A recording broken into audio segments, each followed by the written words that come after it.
Dans notre château hanté, nos chasseurs de fantômes ont eu la frousse de leur vie. Notre caméra cachée ne s'est pas du tout déroulée comme prévu. Oh putain!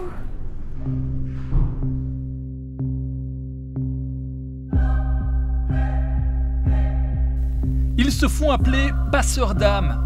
Ces médiums aident les esprits à passer du monde terrestre au monde céleste. À l'ère d'Internet, ces passeurs d'âme bénéficient d'une visibilité jamais égalée. Leurs meilleurs alliés, les influenceurs. Silent Jill, 601 000 abonnés. Tout le froid passe par là. Enjoy Phoenix, 6,3 millions d'abonnés. Pour nettoyer vos foyers, je recommande les yeux fermés, vraiment. Comment ces passeurs d'âme travaillent-ils et abusent-ils de notre crédulité? Pour le savoir, nous allons en recevoir en caméra cachée. Une comédienne va jouer le rôle de la propriétaire du château en travaux. Nous préparons également pour nos passeurs d'âme quelques surprises sonores et visuelles. Comment vont-ils interpréter ces manifestations? Réponse dans quelques instants. Les passeurs d'âme arrivent. Ils sont deux, un homme et une femme. Ils sortent leurs outils de travail. Là, pour le coup, je viens juste de donner la maison. Pour qu'une maison soit saine, la maison va vivre entre 20 000 et 50 000. Votre sauge, ça va. C'est un peu perturbant parce que souvent ces personnes présentent les choses comme si elles étaient des connaissances. Elles veulent nous montrer que ce qu'elles disent est totalement fondé, totalement sérieux, mais en réalité, on n'a vraiment aucune preuve de tout ce qu'elles avancent. Les entités, on en chope partout. Déjà avec le fait qu'il y a un funérarium, là, à mon avis, il y a des gens qui se promènent et voilà. Malheureusement, ça c'est... Après, c'est pas le funérarium en soi qui est problématique, ce sont des âmes qui n'arrivent pas à trouver le chemin, qu'elles prennent notre énergie et donc vous allez vous sentir plus fatigué, un peu une humeur un peu en baisse, voilà. Il y a quand même une peur qui est distillée par les deux passeurs d'âme.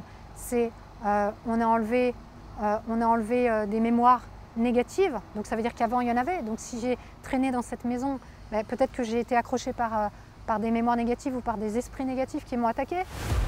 À force de distiller de la peur, ces passeurs d'âme se font prendre à leur propre jeu. C'est la première fois que je vis dans une maison. J'ai pas de peur, mais là franchement, je ne fais pas mal. Un proverbe dit « Qui sème la peur, récolte la terreur ».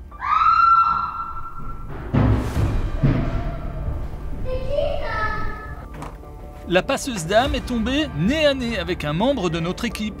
Ce n'était pas prévu. Il est caché. Mais non! Oh putain! Le passeur d'âme aux trousses de notre collègue ne le rattrapera finalement pas. En fait, je suis policier à la base.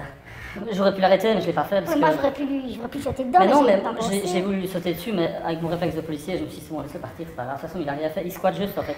Notre policier, passeur d'âme à ses heures perdues, se fait payer 210 €. D'autres vont jusqu'à demander plusieurs milliers d'euros. Ils tentent aussi de fidéliser leur clientèle. Pour moi, il faudrait que ce serait qu'on revienne vraiment. Dans ces croyances-là, le problème, c'est qu'on peut toujours faire plus. Hein. Il y a toujours une sorte d'insécurité qui s'installe par le fait qu'on n'est jamais définitivement débarrassé d'une énergie négative. Elle peut revenir. Donc ça, c'est un problème. Et à terme, ça peut vraiment créer de l'anxiété. Ça peut créer même des dépressions profondes. Les passeurs d'âme repartent finalement amusés. Impatients de partager leur expérience sur les réseaux sociaux. Et au moment où je remonte de la cave, j'entends... C'est un flip de fou. Là, ça a été une expérience, un truc de malade. Ces passeurs d'âme ressentent les esprits des morts, mais l'équipe des pigeons bien vivante, ils ne l'ont finalement jamais deviné.